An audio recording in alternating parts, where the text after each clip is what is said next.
ॐ अज्ञानतिमिरान्धस्य ज्ञानाञ्जनशलाकया चक्षुरुन्मीलितं येन तस्मै श्रीगुरवे नमः।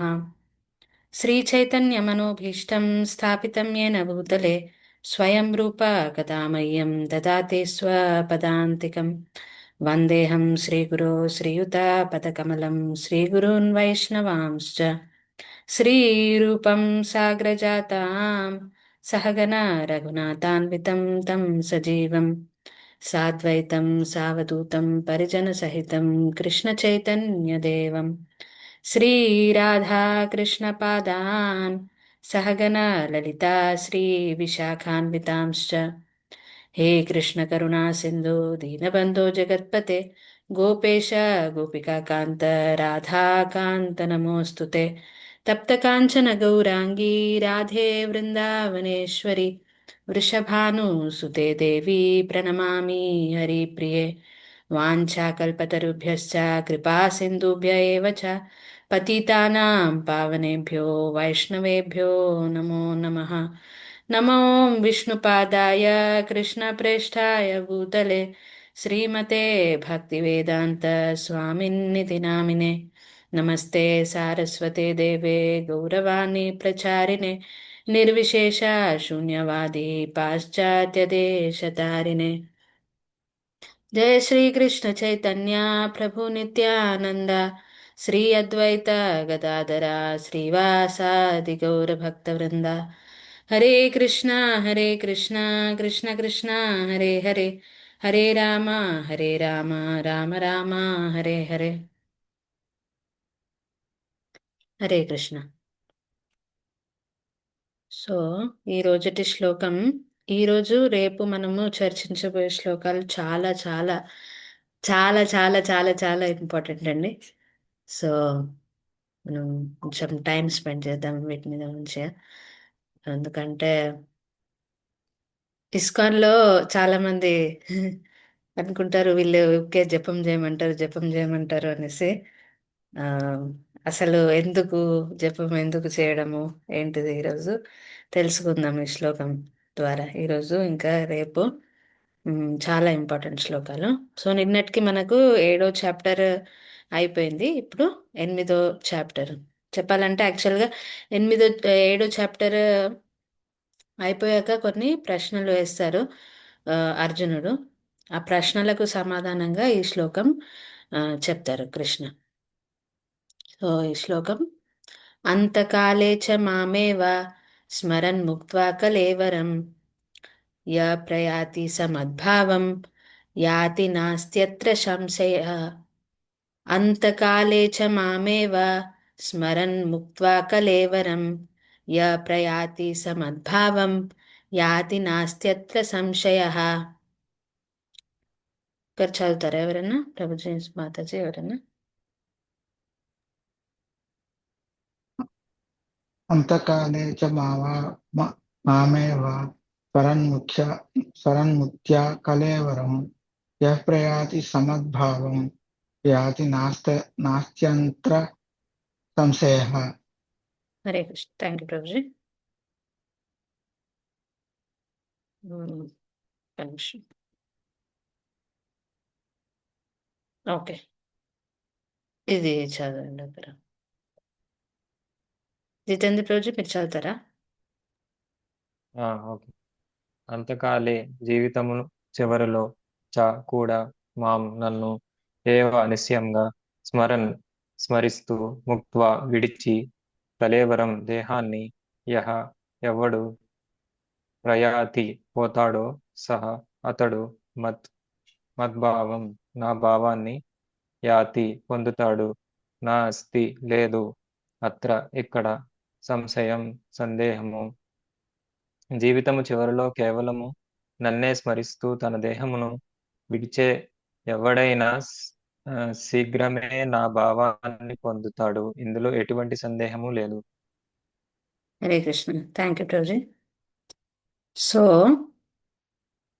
అంతకాలేచ మాం ఏవ, అంతకాలంలో ఎవరైతే స్మరన్ ముక్త్వా కలేవరం, మామేవ నన్ను ఎవరైతే, మాం ఏవ అంటున్నారు ఇక్కడ స్పెసిఫిక్గా.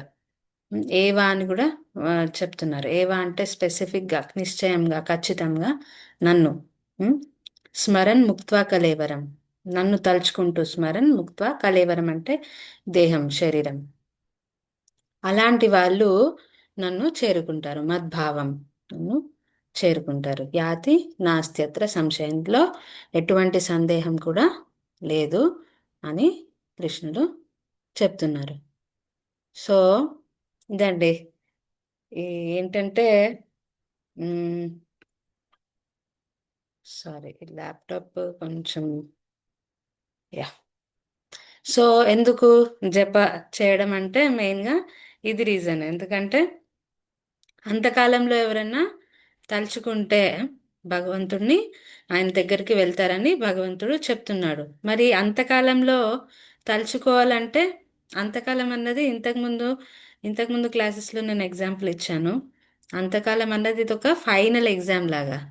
సో ఓన్లీ అంతకాలంలో మరి తలుచుకోవచ్చు కదా, మరి లైఫ్ లాంగ్ జపం చేయడం ఏంటి, ఇదంతా ఎందుకు అవసరమా అంటే అవసరమే, ఖచ్చితంగా అవసరమే. ఎలాగైతే మనం ఫైనల్ ఎగ్జామ్లో, మనకు నార్మల్ పరీక్షలలో కూడా ఎగ్జామ్లో పాస్ కావాలంటే కొంచెం ప్రిపరేషన్ అవసరం, ఖచ్చితంగా అవసరమే. డైరెక్ట్ ఎగ్జామ్లోకి పోయి నేను క్వశ్చన్ పేపర్ అంతా సమాధానాలతో నింపేస్తా అంటే అది కాని పని. అది ఆన్సర్ కొన్నిసార్లు ఈజీగా ఉందని మనకు అనిపించుండొచ్చు, కానీ ఎగ్జామ్లో ప్రిపరేషన్ అన్నది చాలా ఇంపార్టెంట్. ఆ ప్రిపరేషన్ లేకపోతే ఎగ్జామ్ మనం సక్సెస్ఫుల్గా రాయలేం మనం. సో ఆ లైఫ్ అంతా ప్రిపరేషన్, లైఫ్ అంతా మొత్తం ప్రిపరేషనే. ఈ ఫైనల్ ఎగ్జామ్కి ప్రిపరేషనే డెత్. సో ఈ ఈ ఫైనల్ ఎగ్జామ్కి ప్రిపేర్ అవ్వాలంటే మనం ఖచ్చితంగా, సో ఫైనల్ ఎగ్జామ్లో మనం పాస్ అవ్వాలంటే మనం ఆ భగవంతుడిని తలుచుకుంటేనే మనం పాస్ అవుతాం. ఆయన దగ్గరికి వెళ్ళడం, ఎందుకంటే మనం ఈ ఒక చక్రము ఇది కంటిన్యూస్ గా మనకు జరుగుతూనే ఉంది. మన పునరపి జననం పునరపి మననం. ఈ సైకిల్ నుంచి బయటపడాలంటే భగవంతుడి ధామంకి వెళ్ళడమే అదొక్కటే మార్గము, ఇంకేది మార్గం లేదు. వైకుంఠ, ఇది కుంఠం.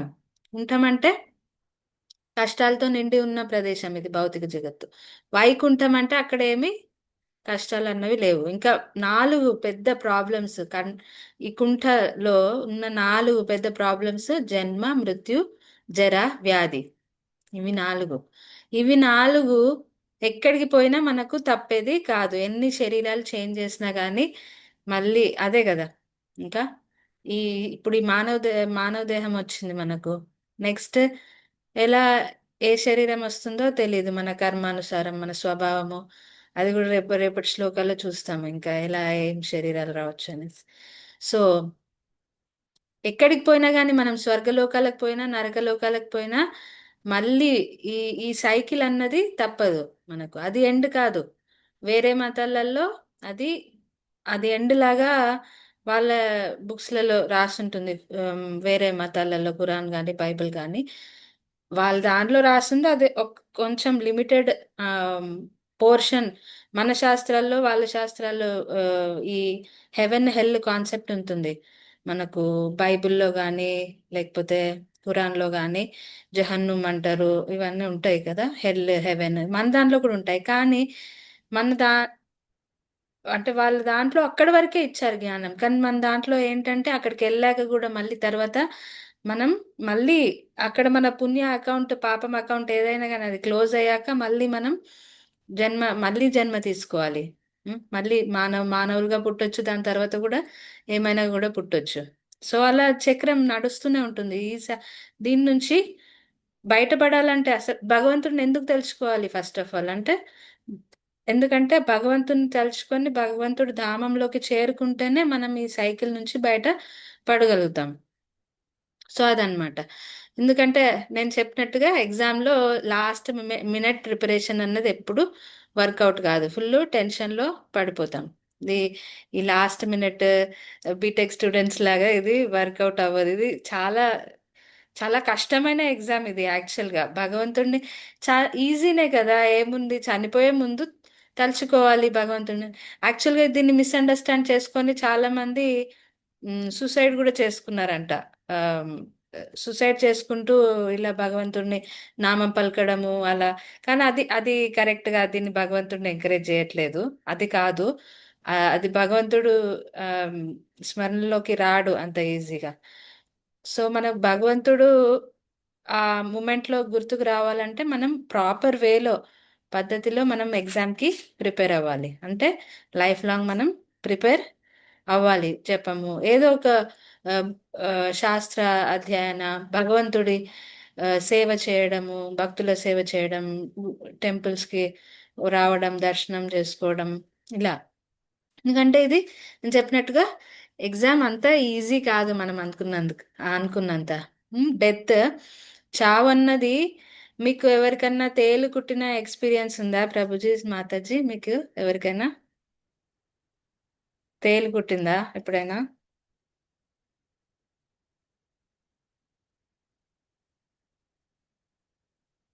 నాకైతే లేదు ఎక్స్పీరియన్స్. మీకు ఎవరికైనా ఉందా? లేదు మాతాజీ, నాకు కూడా లేదు.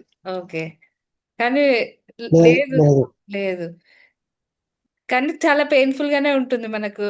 ఊహించుకోవచ్చు. అంటే అంటే ఎక్స్పీరియన్స్ లేదు కానీ పెయిన్ఫుల్ గానే ఉంటుందని మేము విన్నాము. కానీ ఈ ఈ శాస్త్రాల ప్రకారము, శాస్త్రాలు చెప్తాయి మనకు ఒక 40,000 40,000 తేళ్ళు ఒకటేసారి కుడితే ఎంత నొప్పి వస్తుందో అంత నొప్పి ఉంటుందంట చనిపోయేటప్పుడు. సో అంత నొప్పిలో భగవంతుడిని తలుచుకోవడం అంటే అంత అంత ఈజీ కాదు.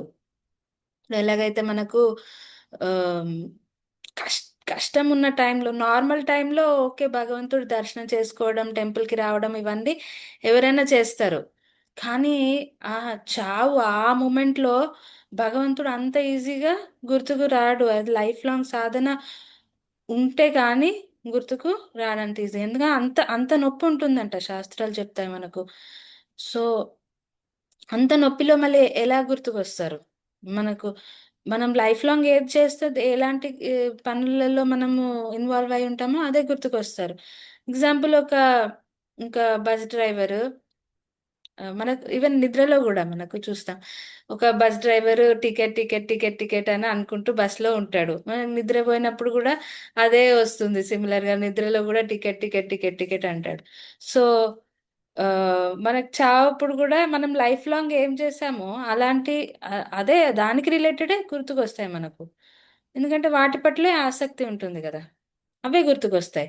సో భగవంతుడు గుర్తుకు రావడం ఓకే, అప్పటి వరకు చూసుకుందాం, అప్పటి వరకు భగవంతుడిని అప్పుడు తలుచుకుంటే అయిపోతుంది అంటే అది సాధ్యమయ్యేది కాదు. అందుకని కులశేఖర్ అల్వార్లు వాళ్ళు ఇది వాళ్ళు వాళ్ళు చాలా పద్యాలు రాశారు. ముకుందమాల స్తోత్రం అని చాలా అద్భుతంగా ఉంటాయి. అందులో ఒక పద్యం అన్నమాట ఇది.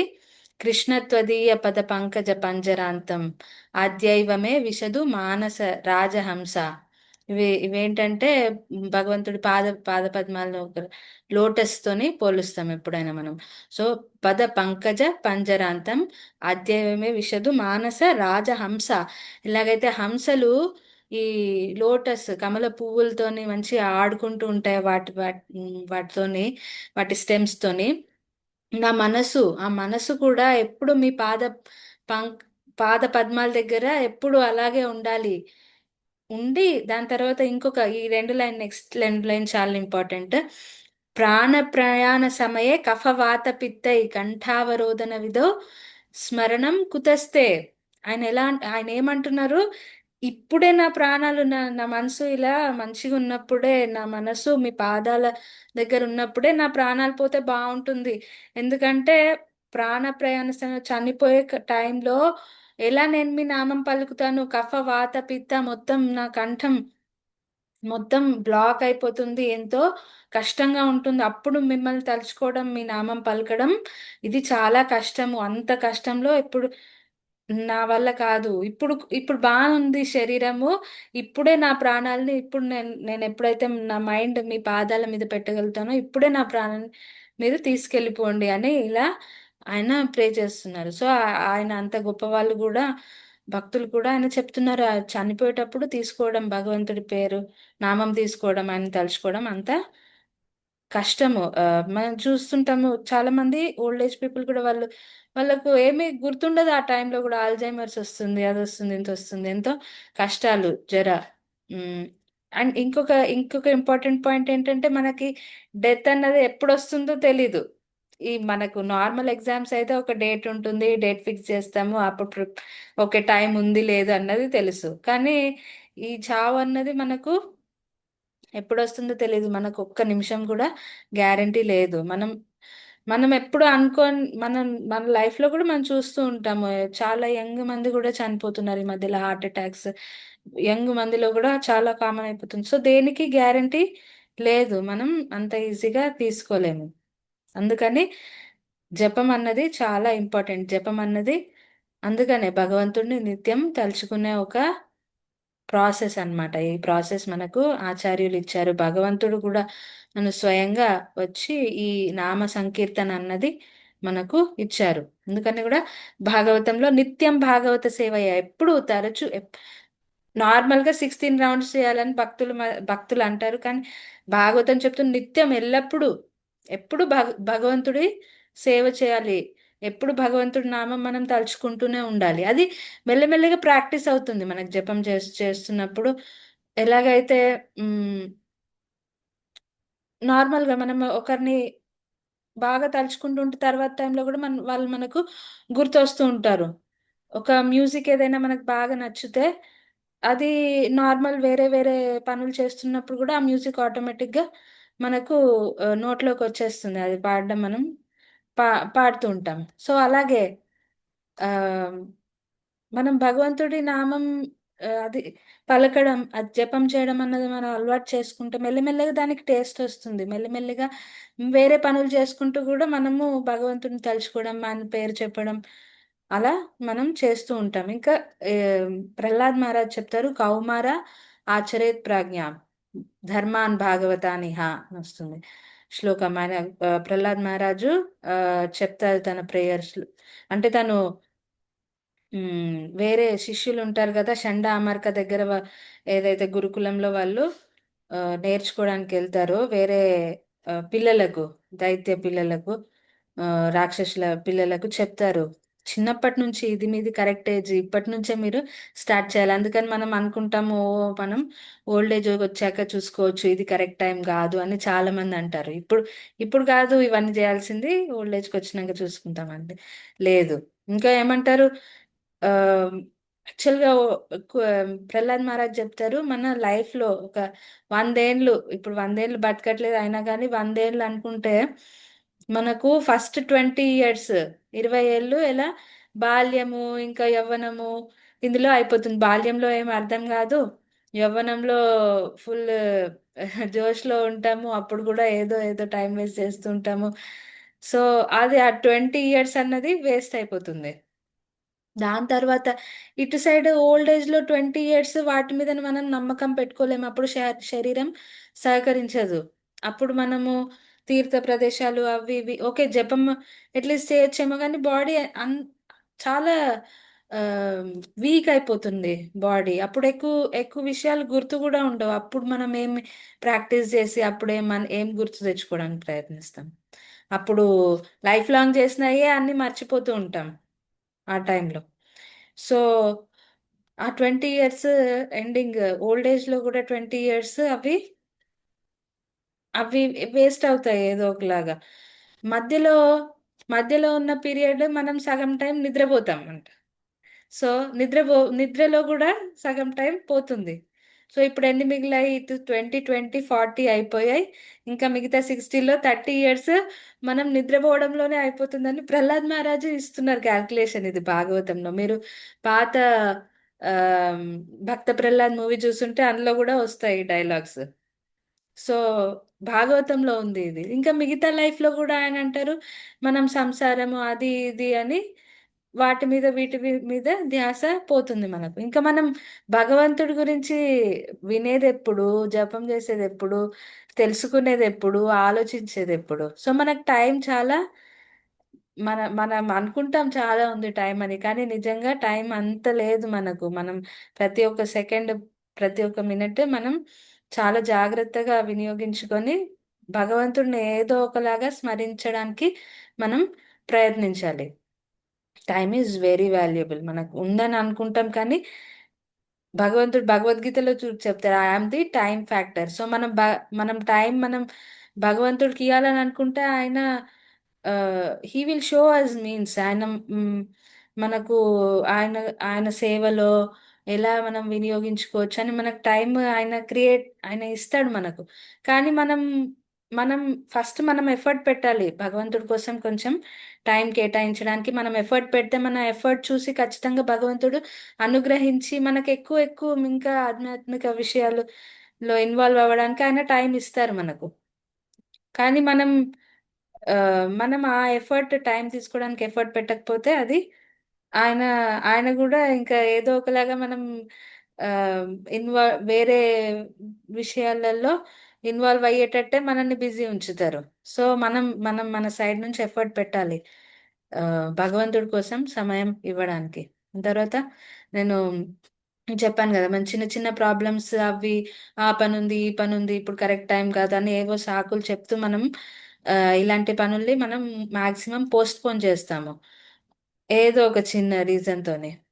కానీ ఇవన్నీ లైఫ్ లో ఉన్న చిన్న చిన్న ప్రాబ్లమ్స్. అతి మెయిన్ 4 ప్రాబ్లమ్స్ మనం నేను ఇంతకు ముందు చెప్పినట్టు: జన్మ, పుట్టుక, మృత్యు, చనిపోవడం, జర, ఓల్డ్ ఏజ్, ముసలితనం, వ్యాధి, డిసీజ్. సో ఈ నాలుగు నాలుగు మనకు 4 మేజర్ ప్రాబ్లమ్స్, పెద్ద ప్రాబ్లమ్స్ ఇవి. ఇవి నాలుగిటి నుంచి తప్పించుకోవాలంటే మనకు భగవంతుడే దిక్కు. ఆయన ఇంకా కలికాలే నామరూపే కృష్ణావతార్ అంటారు. సో ఆయన నామం అంటే అది ఆయన నుంచి భిన్నం కాదు. ఆయన నామం అంటే కృష్ణ అనే పదము అది స్వయంగా కృష్ణుడు అన్నట్టే మనం అర్థం చేసుకోవాలి. ఎలాగైతే నా పేరు మధుహ, కానీ నా పేరు వేరే వేరే. నేను ఇక్కడ ఉన్నాను, మీరు మీ ఇంట్లో నుంచి సడన్ గా ఏదో ర్యాండమ్ గా మధుహ అంటే నాకేం తెలీదు.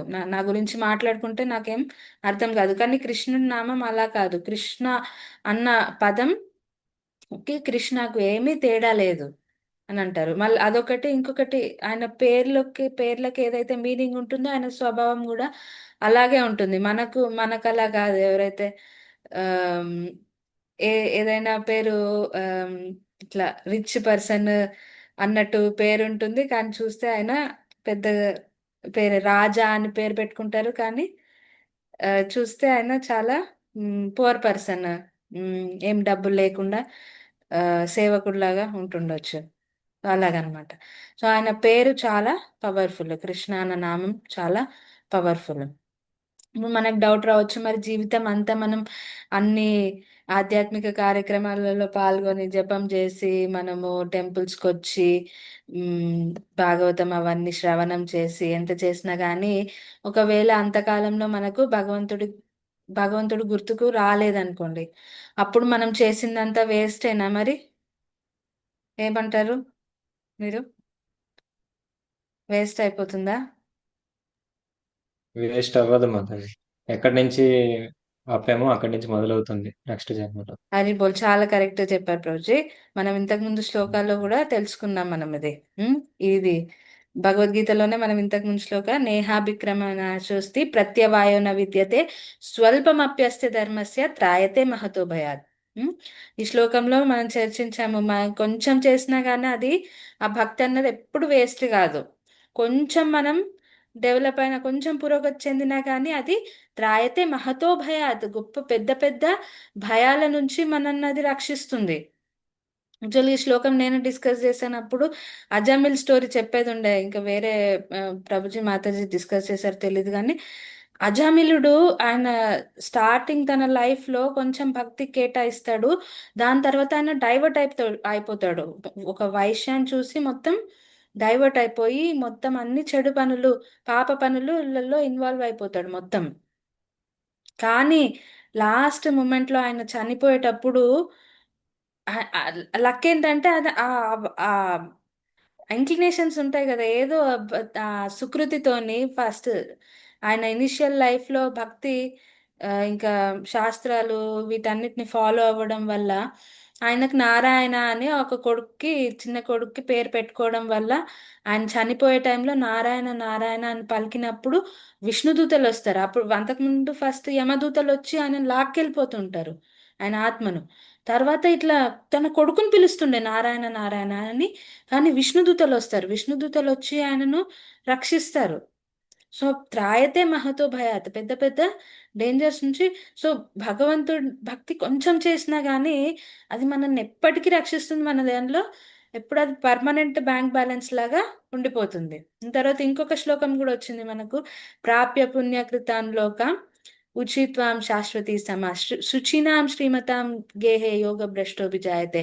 ఒకవేళ ఒక యోగి అన్సక్సెస్ఫుల్ అయినా, తన సాధన మొత్తం కంప్లీట్ చేయలేకపోయినా ఏమంటున్నాడు భగవంతుడు, నెక్స్ట్ జన్మలో వాళ్ళకు మంచి జన్మ లభిస్తుంది. ఒక మంచి ఉన్నతమైన కుటుంబంలో వాళ్ళు పుడతారు. అయితే భక్తుల దానిలోనో లేకపోతే మంచి ఆ మంచి రిచ్ ఫ్యామిలీలోనో లేకపోతే ఆ, పుణ్యాత్ముల ఫ్యామిలీలోనో, అలాంటి ఫ్యామిలీస్లలో వాళ్ళు పుడతారు. వాళ్ళకి ఇంకొక ఛాన్స్ దొరుకుతుంది. ఇలాంటి ఫ్యామిలీస్లలో పుడితే వాళ్ళకు భక్తి చేయడం కొంచెం, అలాంటి అవకాశాలు మంచిగా దొరుకుతాయి, అది సులభం అవుతుంది. ఇప్పుడు చెప్పుకోవాలంటే కొంచెం పూర్ ఫ్యామిలీస్లలో వాళ్ళ పుట్టిన వాళ్ళు ఆటోమేటిక్గా వాళ్ళు బేసిక్ నెసెసిటీస్ కోసం వాళ్ళు పోరాడడంలోనే ఎక్కువ వాళ్ళకి శ్రమ పడాల్సి వస్తుంది. కానీ ఇలా చేసి, అఫ్ కోర్స్ ఒక రిచ్ ఫ్యామిలీలో పుడితే డీవియేషన్స్ కూడా ఉండొచ్చు. కానీ భగవంతుడు మనకు ఒక ఆపర్చునిటీ అయితే ఇస్తారు. ఇలా ఈ ఈ ప్రామిస్ తోని మనకు ఒక ఆపర్చునిటీ ఇస్తున్నారు. సో అది వేస్ట్ అన్నది అయితే కాదు, ఎప్పటికి కూడా వేస్ట్ కాదు. ఇంకా వరాహ పురాణంలో భగవంతుడు ఈ విషయం, ఈ శ్లోకం చెప్తున్నాడు. యది వదతి దోషేన మద్భక్తో మాం నచ స్మరేత్. ఒకవేళ ఏదైనా యాక్సిడెంట్ యాక్సిడెంటల్గా లేకపోతే ఏదైనా కారణంతో, ఫిజికల్ డిస్కంఫర్ట్ వల్లనో లేక నొప్పుతోనో దేంతోనో ఒకవేళ నా భక్తుడికి నేను గుర్తుకు రాకపోతే ఏమంటున్నారు సెకండ్ దానిలో, అహం స్మరామి మద్భక్త నయమి పరమ గతిం. సో నేను గుర్తుంచుకుంటాను, అహం స్మరామి మద్భక్త, నేను గుర్తుంచుకుంటాను అలాంటి భక్తుడిని. ఇంకా మనకు ఆచార్యులు చెప్తారు, భగవంతుడు స్వయంగా అలాంటి సమయంలో వచ్చి భక్తులకు ఆయన పేరు చెప్తారంట చెవిలో. గుర్తుకొచ్చేలాగా చేస్తారు, ఆయన కృప ఉంటుంది మన మీద ఖచ్చితంగా. సో మనం ఏమి వర్రీ అవ్వాల్సిన అవసరం లేదు. మనం అందుకనే ఏం చెప్తున్నారు, నాస్త్యత్ర సంశయ, ఎలాంటి డౌట్ అన్నది మీ మనసులో పెట్టుకోకండి. డౌట్ పెట్టుకోకండి. ప్రాసెస్ అన్నది చాలా ఎఫెక్టివ్ ప్రాసెస్. మనకు మనకు మన ఆ, శ్రీ చైతన్య మహాప్రభు ఇంకా ప్రభుపాదుల వాళ్ళు చాలా పర్ఫెక్ట్ ప్రాసెస్ ఇచ్చారు. మనం కలవు తద్ హరి కీర్తన, కలియుగంలో హరి కీర్తనం కంటే మించింది ఏది లేదు. మిగతా అన్ని మన మనసును డివియేట్ చేసుకోవాల్సిన అవసరం లేదు. యజ్ఞాలు యాగాలు ఇవి చాలా కష్టం ఈ యుగంలో, అంత ప్యూరిటీ కూడా మనకు లేదు. కానీ హరినామం అన్నది చాలా ప్యూర్, నామం ప్యూర్. ఇవి వేరే ఎక్స్టర్నల్ ప్యూరిటీస్ మీద డిపెండ్ అవ్వవు. ఒక యజ్ఞం చేయాలంటే ఘీ ప్యూర్ ఉండాలి, మిగతా వస్తువులన్నీ చాలా ప్యూర్ ఉండాలి. కానీ హరినామం చేయడానికి అవన్నీ ఎక్స్టర్నల్ అవసరం లేదు. హరినామం మీద మనం కంప్లీట్ నమ్మకం పెట్టుకొని ప్రాసెస్ని మనం నమ్ముకొని ముందుకి వెళ్ళొచ్చు. ఎలాంటి డౌట్ అన్నది, హ్యావ్ నో డౌట్స్, అసలు ఏం డౌట్ పెట్టుకోకుండా ఇది మనము ఫాలో అవ్వాల్సింది. ఎందుకంటే భగవంతుడు ఇది మనం ఏ సోర్స్ నుంచి వస్తుంది, ఫస్ట్ ఆఫ్ ఆల్ భగవంతుడు చెప్తున్నాడు నా డౌట్ పెట్టుకోవద్దని. మనకు ఆచార్యులు చెప్తున్నారు. ఈ ఆచార్యులు చైతన్య మహాప్రభు వీళ్ళు ఉత్తుత వాళ్ళు కాదు. వాళ్ళు ఎలా అంటే మహాజనాయన గతాసుపంత, వాళ్ళు నడిచిన పాత్లో వాళ్ళు ఎక్స్పీరియన్స్ చేశారు. ఇవన్నీ వాళ్ళు ఎక్స్పీరియన్స్ చేసి, వాళ్ళు ఆ భక్తిని, ఆ ప్రేమను ఎక్స్పీరియన్స్ చేసి ఇది మనకు ఇచ్చారు. ఉత్తుత్తగా చెప్పట్లేదు వాళ్ళు. ఇది ఏది థియరటికల్ నాలెడ్జ్ కాదు.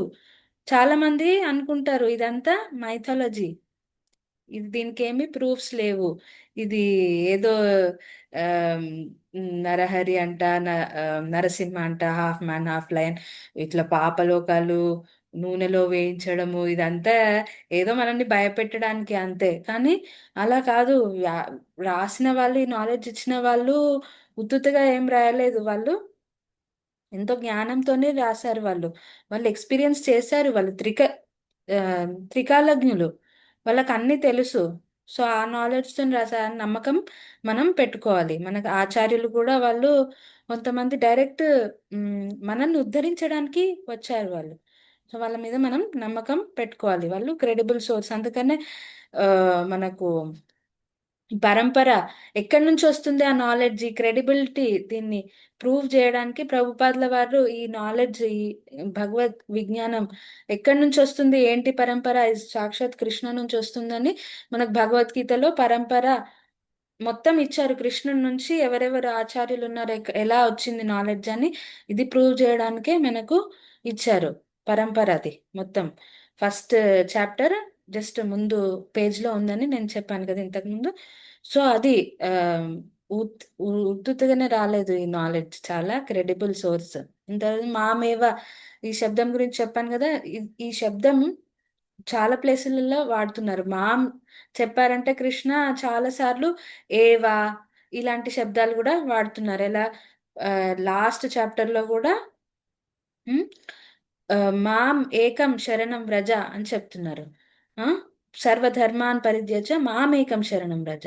ఇక మనకు 7వ చాప్టర్లో కూడా దైవీ హేష గుణమయి మమ మాయ దురత్యయ మామేవ ఏ ప్రపద్యంతే మాయామేతాం తరంతితే మామేవ మామేకం ఇలాంటి శబ్దాలు వాడుతున్నారు. సో కృష్ణుడు మాత్రమే, ఇదేదో జస్ట్ భక్తులు ఉత్తుతగా చెప్పేది కాదు. చాలా మంది ఏదో తీసుకొని వేరే దేవతలకి ఆ, అంత ఇంపార్టెన్స్ ఇవ్వదు, ఆ, తీసి పడేస్తుంది. అలా కాదు, తీసి పడేసే ఉద్దేశం కూడా కాదు. ఎవరిని ఆ, ఏ దేవతల్ని డిస్రెస్పెక్ట్ చేసే ఉద్దేశం కాదు. కానీ కృష్ణుడు ఇక్కడ తనకు మాత్రమే శరణాగతులు అవ్వాలని స్పెసిఫిక్గా మెన్షన్ చేస్తున్నారు. తనను మాత్రమే తలుచుకోవాలి అని స్పెసిఫిక్గా మెన్షన్ చేస్తున్నారు. ఇది చాలా ఇంపార్టెంట్. ఆయన మీద మాత్రమే పూర్ణ శరణాగతి ఇది అవసరం. కృష్ణుడు చాలా స్పెసిఫిక్గా ఉన్నారు ఇక్కడ. ఇంకా వేరే దేవతలను తలుచుకుంటే ఏమవుతుందో అది రేపటి శ్లోకంలో మనం చర్చిద్దాము. కానీ ఇక్కడ కృష్ణుడు స్వయంగా ఏవా ఏకం ఇట్లాంటి వర్డ్స్ యూజ్ చేస్తున్నారు. ఇది చాలా ఇంపార్టెంట్. ఇంకా మనకు సో మన అంతకాలంలో కృష్ణుని తలుచుకొని వెళ్ళిన వాళ్ళు ఎవరైనా ఉన్నారా ఎగ్జాంపుల్స్ అంటే శ్రీమద్ భాగవతంలో చాలా ఉన్నాయి ఎగ్జాంపుల్స్. శ్రీమద్ భాగవతం ఎవరి ద్వారానైతే మనకు వచ్చిందో, ఎవరి మధ్యలో అయితే కన్వర్సేషన్ అవుతుందో ఆయన్నే perfect example, best example Sukhdev Goswami. ఈయన చెప్తున్నారు, పరీక్షిత్ మహారాజ్కి చెప్తున్నారు. సో పరీక్షిత్ మహారాజు ఆయనకు ఒక శాపం కలుగుతుంది. సో ఇప్పుడు అంత టైం లేదు డీటెయిల్గా చర్చించుకోవడానికి, కానీ ఆయనకు ఒక శాపం వస్తుంది. పరీక్షిత్ మహారాజ్ అంటే అర్జునుడి వల్ల ఏమంటాడు మన్మడు. సో ఆయనకు ఒక శాపం వస్తుంది, పాము కాటుతో చనిపోతాను 7 రోజులలో అనేసి. 7 రోజులు మొత్తం ఆయన భాగవతం కథ ఆ సుఖదేవ్ గోస్వామి నుంచి వింటారు. మొత్తం 7 రోజులు మొత్తం ఏమి తినడం తాగడం ఏం బ్రేక్స్ లేకుండా మొత్తం వింటే ఆయన మొత్తం కృష్ణమయం అయిపోయి, అప్పటికే ఆయన ఆల్రెడీ చాలా మంచి భక్తులు, కానీ ఆ అంతకాలంలో మొత్తం 7 రోజులు మొత్తం డెడికేట్ చేసి ఆయన ప్రెడిక్ట్ చేసినట్టుగానే పాము వస్తుంది, తక్షక పాము కాటేశాక ఆయన వైకుంఠం వెళ్ళిపోతారు. దాని తర్వాత కట్వాంగ మహారాజు, ఈ ఎగ్జాంపుల్ కూడా మనకు భాగవతంలో సుఖదేవ్ గోస్వామి పరీక్షిత్ మహారాజు చెప్తున్నారు, "ఓ పరీక్షిత్ మహారాజు నీకు 7 రోజులు ఉన్నాయి, నువ్వేం బాధపడకు." ఈ కట్వాంగ రాజు మహారాజు ఎవరైతే ఉన్నారో ఆయన దేవతలకి ఒకసారి హెల్ప్ చేశారు రాక్షసుల్ని ఓడించడానికి. సో ఆయన యుద్ధం చేశాక, ఆయన హెల్ప్ చేశాక దేవతలు నీకేం ప్రసన్నులయ్యి నీకేం కావాలి, ఏం కోరిక కావాలి కోరుకో అంటే ఆయన ఆయన కూడా అప్పటికి భగవద్భక్తుడు. సో ఆయన భౌతిక విషయాలు ఏమి కోరుకోకుండా ఇంటెలిజెంట్గా నాకు ఇంకెంత టైం ఉంది నేను చనిపోవడానికి అని క్వశ్చన్ అడిగారు. సో అప్పుడు వాళ్ళు ఏమంటారు, నీకు ఒక్క ముహూర్తమే టైం ఉంది అని అంటారు. ఒక ముహూర్తం అంటే మన టైంలో చెప్పాలంటే 48 minutes. సో అంతే టైంలో ఆయన తెలుసుకొని ఆ 48 minutes మొత్తం భగవంతుడు మొత్తం శరణాగతుడు అయిపోయి, మొత్తం ఆ రాజ్యం అదంతా వదిలేసి శరణాగతుడు అయిపోయి కంప్లీట్ మైండ్ అంతా భగవంతుడి మీద పెట్టేసరికి ఆయన కూడా వైకుంఠం వెళ్ళిపోయారు. సో సుఖదేవ్ గోస్వామి ఎగ్జాంపుల్ ఇస్తారు పరీక్షిత్ మహారాజ్కి, నీకు 7 రోజులు ఉన్నాయి, నువ్వేం వరి అవ్వకు. ఖట్వాంగ మహారాజు ఆయన జస్ట్ ఒక ముహూర్తంలోనే ఆయన వెళ్ళిపోయారు ఒక ముహూర్తం ముందే తెలిసింది ఆయనకు. కానీ వీళ్ళిద్దరికి ఉన్న అదృష్టం మనకు ఎప్పుడు కలగదు. అదేంటంటే వాళ్ళకు తెలిసింది వాళ్ళ ఎగ్జామ్ డేట్ ఏంటో తెలిసింది. మనకు అది జస్ట్ ఆన్ ద స్పాట్ మనకు ముందు నోటిఫికేషన్ మోస్ట్లీ రాదు. మోస్ట్లీ అంటే రాదు. సమ్ టైమ్స్ ఏదైనా క్రానిక్ ఇల్నెస్లు అలాంటివి ఏమన్నా ఉంటే మనకేమన్నా కొంచెం ఐడియా వస్తుందేమో కానీ ఈ అదృష్టం మనకు రాదు. సో మనం ఎప్పుడు కూడా నిరంతరము ఎప్పుడు కూడా టైం వేస్ట్ చేసుకోకుండా మనం ఈ ఎగ్జామ్ కి మనం ప్రిపేర్ అవుతూనే ఉండాలి. ఇంకొక కథ మనకు భాగవతంలో భీష్ముడి ఎగ్జాంపుల్ వస్తుంది. ఇదేంటంటే ఉమ్, భీష్ముడు ఓకే 3 minutes ఉంది. భీష్ముడు ఆ, ఈయన ఏంటంటే ఒక వీర్య రసంలో భగవంతుడిని సేవ చేస్తారు. అంటే మనకు యుద్ధంలో కూడా భీష్ముడు ఆపోజిట్ పార్టీలో ఉంటారు. కానీ యుద్ధం చేసేటప్పుడు తనను కృష్ణతోని అంటే ఒక వీర్య రసంలో ఆయన సేవ చేస్తారు. ఆయన వేసే బాణాలు కూడా ఏంటంటే కృష్ణుడు ఒక పువ్వులు ఎలాగైతే భక్తులు అర్పిస్తారో భీష్ముడు వేసే బాణాలు కూడా అలా స్వీకరిస్తాడు భగవంతుడు. అంటే అదొక రసం అన్నమాట. ఇలా భగవంతుడు కూడా ఒక్కొక్కసారి నేను యుద్ధం కూడా చేయాలి, అలా వీర్య రసం ఎంజాయ్ చేయాలని అనిపిస్తుంది. సో కొంతమంది భక్తులతోనే ఆయన వీర్య రసం కూడా ఎంజాయ్ చేస్తారు. సో ఆ, ఆయన చనిపోయే కాలం దగ్గరికి వచ్చినప్పుడు ఆయన ఆయన చూస్ చేసుకోగలుగుతారు కదా. ఆ, ఆయనకు ఆ వరం ఉంటుంది భీష్ముడికి. సో అప్పుడు ఈ యుధిష్ఠిర్ మహారాజుని తీసుకొని స్వయంగా భగవంతుడు వస్తాడు తన దర్శనం ఇవ్వడానికి ఆ అంతకాలంలో. వచ్చినప్పుడు విష్ణు సహస్రనామాలు ఆయన అప్పుడు తనే భీష్ముడి ద్వారానే వస్తాయి విష్ణు సహస్రనామాలు. ఆయనే పలుకుతారు. దాని తర్వాత ఎంతో గొప్ప ప్రేయర్స్ ఉన్నాయి శ్రీమద్ భాగవతంలో. అవి కొన్ని చర్చిద్దాం అనుకున్నాను కానీ మనకు టైం లేదు. బట్ ఆయన ఏమంటున్నారు, ఆయన యుద్ధంలో ఆయన చూసిన రూపంని ఆయన తలుచుకుంటారు. చాలా అద్భుతంగా ఉంటాయి ప్రేయర్స్. మీరు యుద్ధం చేస్తున్నప్పుడు మీరు రథం నడుపుతుంటే ఆ దుమ్ము ధూళి లేస్తుంది కదా, అది మీ చర్మం మీద మీ జుట్టు మీద పడుతుంది. అప్పుడు మీరు ఎంత అందంగా ఉన్నారు. అంటే భగవంతుడి మీద దుమ్ము ధూళి పడినా కానీ ఆయన చాలా అందంగా ఉంటారు. దాని తర్వాత మీరు చక్రం తీసుకున్న మీదికి ఒక ఒక సింహము ఒక ఎలిఫెంట్ మీదకి అటాక్ చేస్తున్నట్టుగా మీరు వస్తున్నారు. ఆ రూపం ఎప్పుడు నా మనసులో ఉండాలి. ఆయన పార్థసారథి రూపము. ఆయన దాని మీద అది తన ఫేవరెట్ రూపము. ఒక్కొక్కరికి ఒకటి ఫేవరెట్ ఉండొచ్చు. అది తన ఫేవరెట్ రూపం. దాని గురించి తలుచుకుంటారనమాట. సో భగవంతుడు తను స్వయంగా వచ్చారు, తనకు గుర్తు చేస్తున్నారు. చూడండి, అంటే భక్తి ఎప్పుడు వేస్ట్ కాదు. అది చెప్పాలనుకున్నాను. సో టైం అయిపోతుంది. మనకి ఏమైనా క్వశ్చన్స్ ఉంటే అడగొచ్చు ప్రభుజీస్ మాతాజీ. ఏమైనా అడగాలనుకుంటున్నారా? దీనికి రిలేటెడ్ రేపటి శ్లోకం కూడా. సో ఏమైనా అడగాలనుకుంటే అడగొచ్చు.